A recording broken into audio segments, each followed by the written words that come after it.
My great-aunt lived alone in a small, two-floor Cape house, one town over, that my grandfather had built her in the 1940s. She had a tiny spare bedroom and writing office upstairs. My great-aunt was a nun and teacher, and would often write friends and former students, and work on a book of her stories that she never quite finished. My mother and I would visit from time to time, to help take care of chores in and around the house as years went on.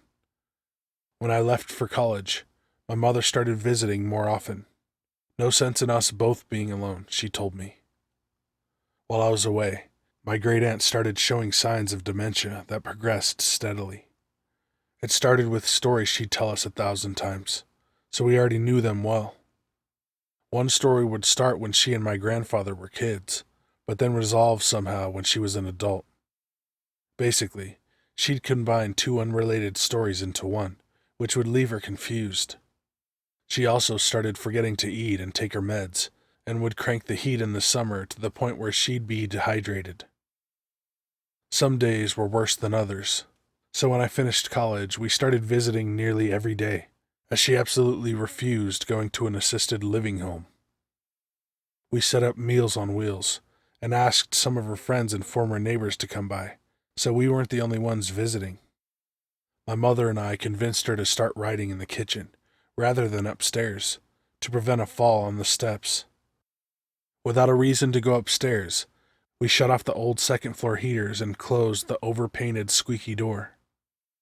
We'd find the door cracked open every so often, but my great-aunt insisted she didn't go up anymore, and we weren't the only ones stopping by, so maybe someone fetched something from upstairs and forgot to close it. Again, my great-aunt was a nun, and around the holidays, she'd roll out the more religious stories and talk about God a lot. One day when I was visiting her alone, she started reflecting on her life, mortality, and when the man upstairs was going to come for her. I changed the subject, as it's uncomfortable, but over time, she started talking more about when she'd die. He's going to come for me soon. I don't know when the man upstairs will do it, though. Trying to reassure her, I said, Auntie, I'm sure you have many years left. God isn't coming to take you anytime soon. And with the most serious expression I've ever seen on her sweet old face, she said, No, not God, the man upstairs. As around this point in time, she started seeing things like flashes or spiders that weren't there, and a little boy in her living room that only she could see, even when my mom or I were visiting. I chalked this up to the dementia. Later that week, snow fell, so after shoveling myself out early, I went to my great-aunt's to shovel her walkway for my mom who'd visit later. After shoveling, I called my aunt from my warm car so she'd know it was taken care of. I also said I wasn't coming in as I had to go to work, and she thanked me. I drove off, but I realized I had forgotten my rock salt I had used on the walkway, so I quickly circled the block and picked it up.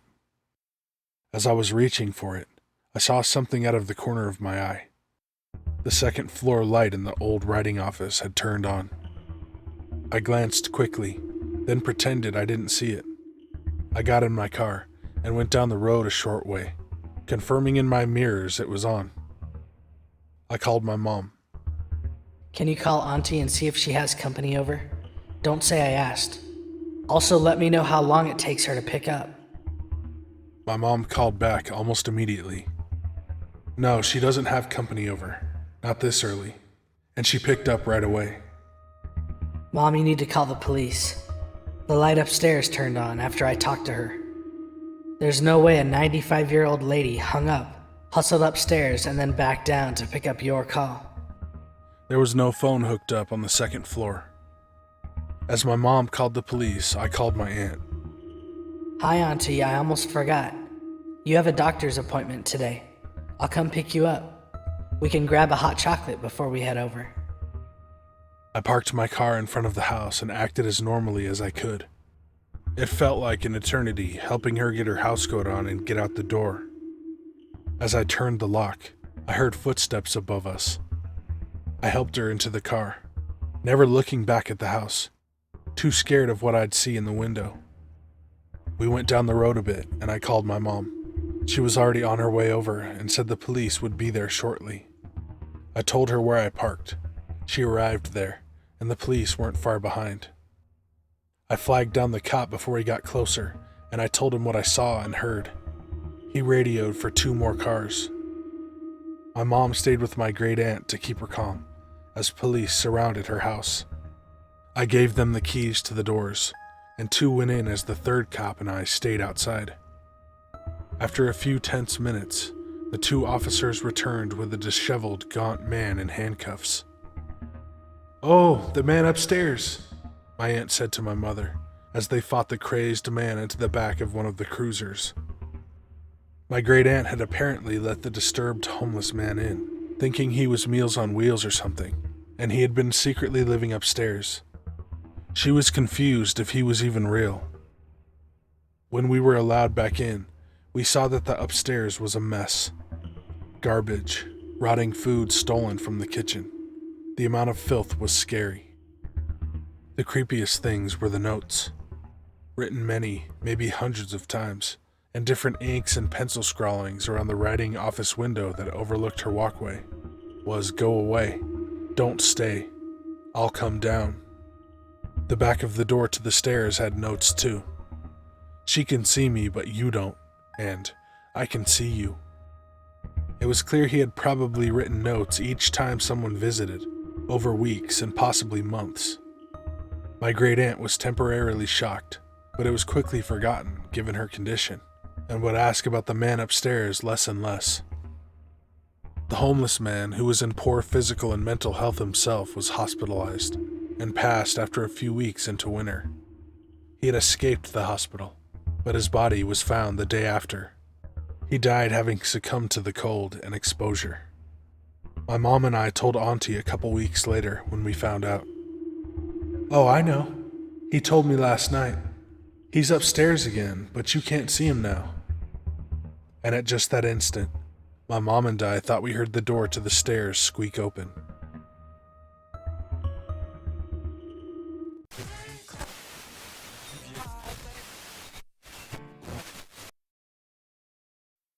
When I was about 4, my parents and I moved into a new house in a really awesome neighborhood. Everything was going great. One night my dad woke up to heavy knocking on our front door at about 3 a.m. He went to see what was going on, and there were multiple police cars and a bunch of policemen standing around our house. My dad opened the door and asked the officers what was wrong. One of them said, "Sir, I need you to bring your wife and child, if you have one, downstairs. Then I need you to step outside with these officers here." My dad had no idea in the world what was happening, but he went upstairs and woke up my mom and I. When he brought us down, the officers sat my mom and I on the couch and started asking super weird questions. It was all stuff like, "Does your husband ever hurt you? Has he ever made you feel helpless? Have you ever gone in your basement to get away from him? Does he ever lay hands on you or your child?" My mom was shocked and of course said no to all of it. My dad would never do things like that. Then policemen with flashlights and guns came in and asked to search our house. We said yes because honestly we were freaked out at this point, and no one was telling us what was going on. They walked all around our house and then wanted to see the basement. Our basement is not finished, but it is quite large and super creepy. I hate it so much. No one ever goes down there, and we keep it locked. My dad unlocked it, and they searched it and were calling out things like, "We are here to help. Please come out." They didn't find anything, so they came back upstairs. My dad then told them that we deserved to know what was going on. One of them said, "Well, nothing seems to be the matter here, so I guess it's fine to tell you. We received a call from a woman who was hysterical. She was screaming and crying, saying that her husband was going to kill her. She had barricaded herself in her basement to get away from him." My dad was spooked and said, "Well, why would you come to our house?" And the officer said, "Because it came from your house. And that is why I hate my basement so much more than I already did. Our neighborhood is very old, and so is our house. We still don't know what happened that night."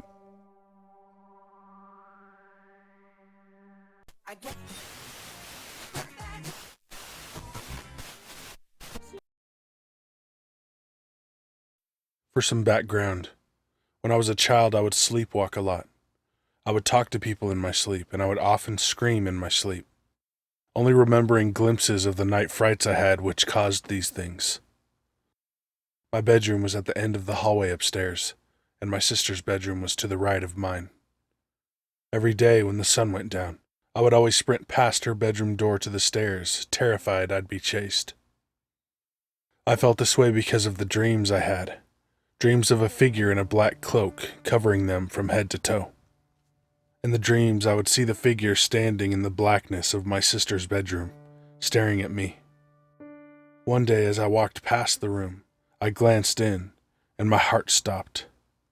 I saw the figure standing there, the orange light from the street lamp shining around her.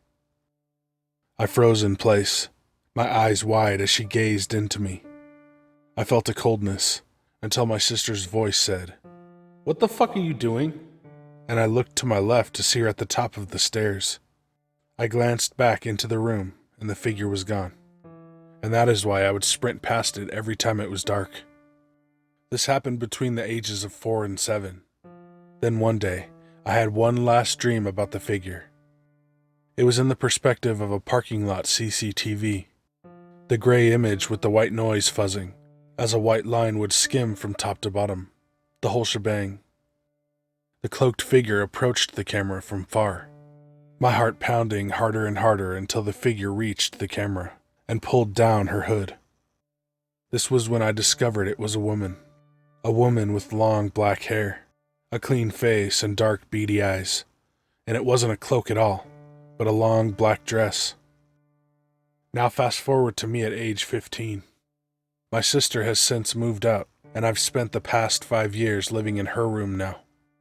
Not a single day did I think of the woman with the long black hair, since I saw her face in that dream. My friends and I were at his house, joking around watching Terminator. We were ridiculing the jumpy 80s music that we felt now only dampened the intensity of the film.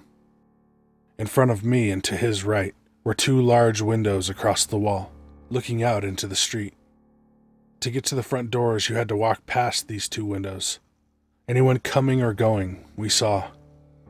Suddenly, we heard what sounded like the front door open. It had a squelching sound like a refrigerator had, due to the plastic suction along the hinges. We both looked at each other confused, and then we heard the door suddenly slam shut, and a cold breeze rushed through the house. We both grabbed the closest things to us. For me, hair straighteners from his mom's coffee table. For him, an empty bottle of Coke. With our new weapons, we walked through the doorway and down the corridor to the door. I peeked through the peephole and saw nothing. We turned, and his mom left her room shouting at us, "Stop fucking with the door." We told her it wasn't us. She scoffed and told us to quiet down, and then returned to her bedroom. We walked back into the living room completely freaked out. We both heard it, and so did his mom, so we weren't crazy. We wondered what had happened for nearly an hour before I walked to the front door ready to leave. I then heard a noise come from outside. I looked through the peephole, and my friend flicked the light switch off. I turned back and gave him a funny look.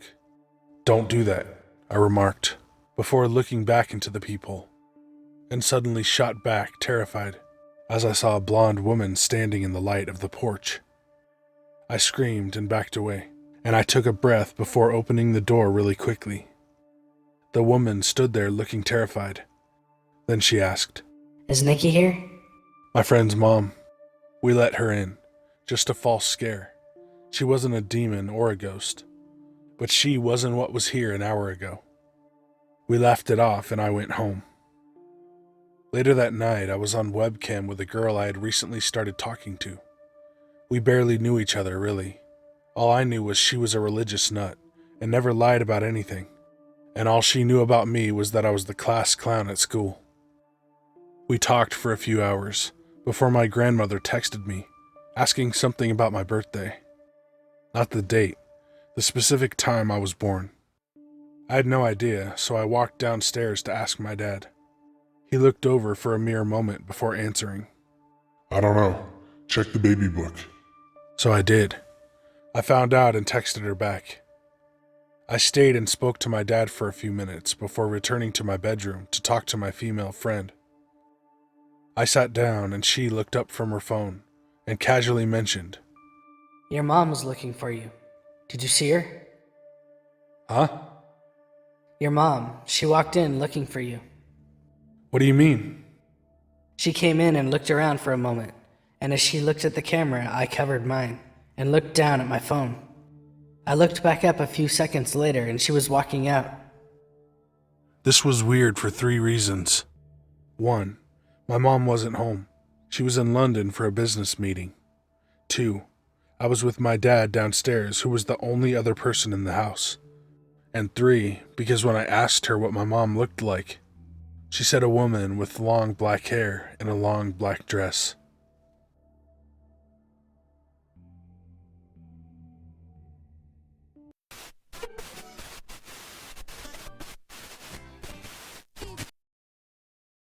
When I was around 13 years old, mid-90s, I was home alone one night. I was so excited because it wasn't something that happened very often. My dad left me $20 and I ordered a pizza. I ate and was looking for something to watch on TV. I don't remember what I ended up choosing, but I sure remember what happened next. The phone rang. We had a phone on the wall in the kitchen, cord and everything. I got up and answered. "Hello?" It was quiet for a few seconds, but then a deep, raspy voice said, I'm outside. Those words paralyzed me. I couldn't even respond. I was frozen in place.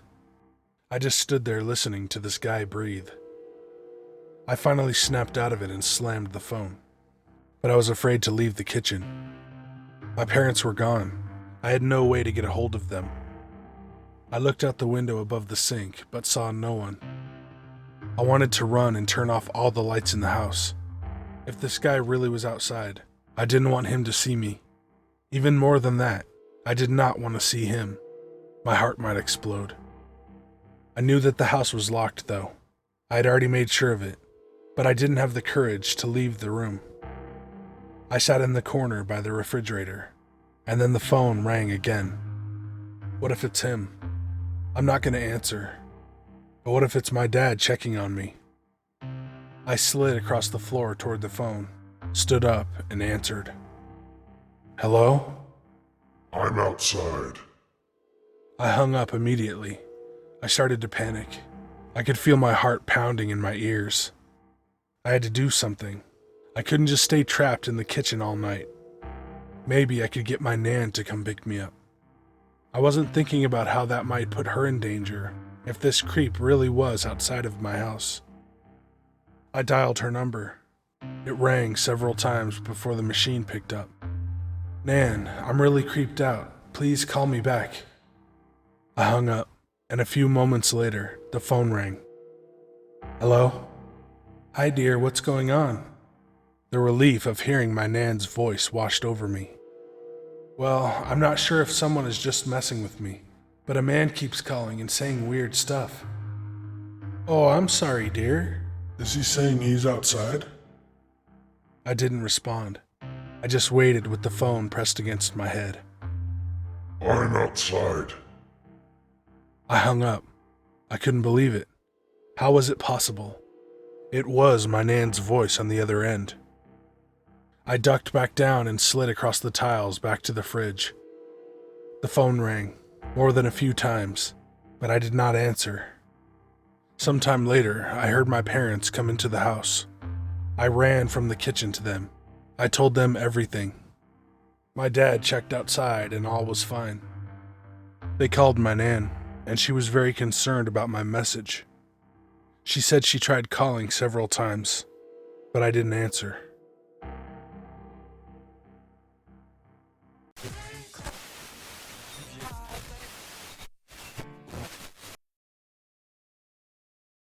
I was probably 9 years old.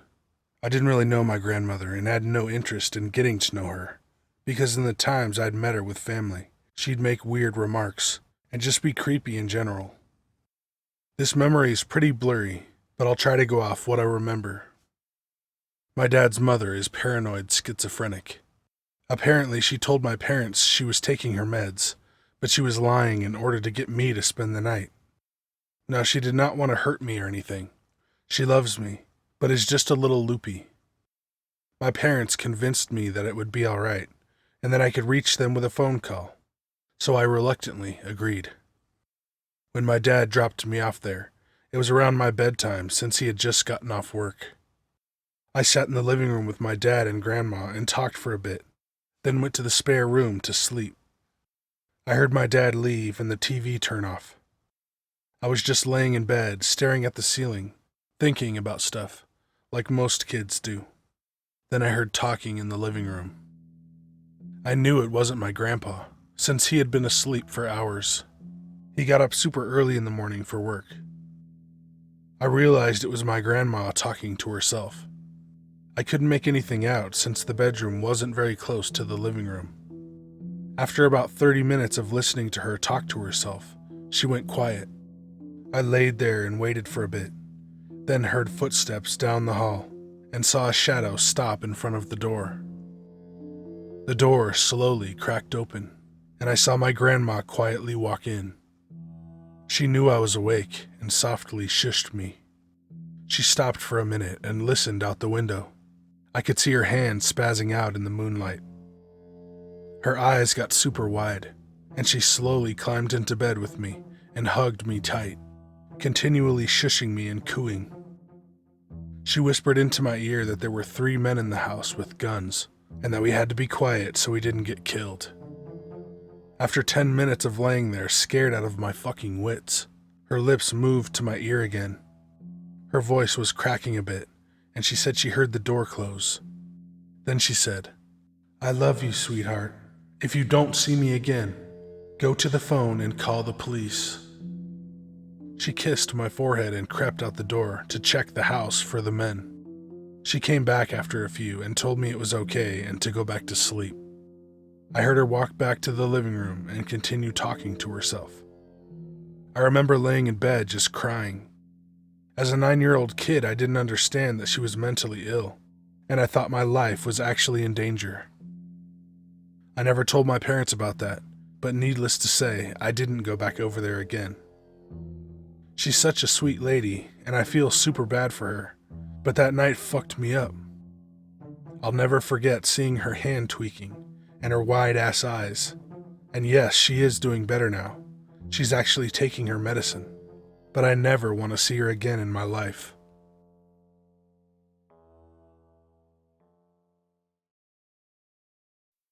Hey guys and ladies, thanks for watching. Send your story or creepypasta to the email in the description. It's on the damn screen right now. And so is my Twitter and Instagram. So, come follow me, bitch. I might follow you back. Also in the description is my Patreon and where you can find some merch. So the deal is, even just outside of life, I've been having an issue with recording and editing. I'm getting these electrical interferences that make editing like really more of a bitch than it already is. But it's my birthday in a few days, and I should be getting a nice handheld mic. So hopefully that'll get me putting out more stuff. Really, editing is like a nightmare. So we'll see how all that goes. I love you guys. Anything you do to help support the channel is much appreciated. Likes and up. And I know it's been a while since I've done a skit. So, here we go. Be good to animals, even people. See ya. This is actual audio of me waking my mom up.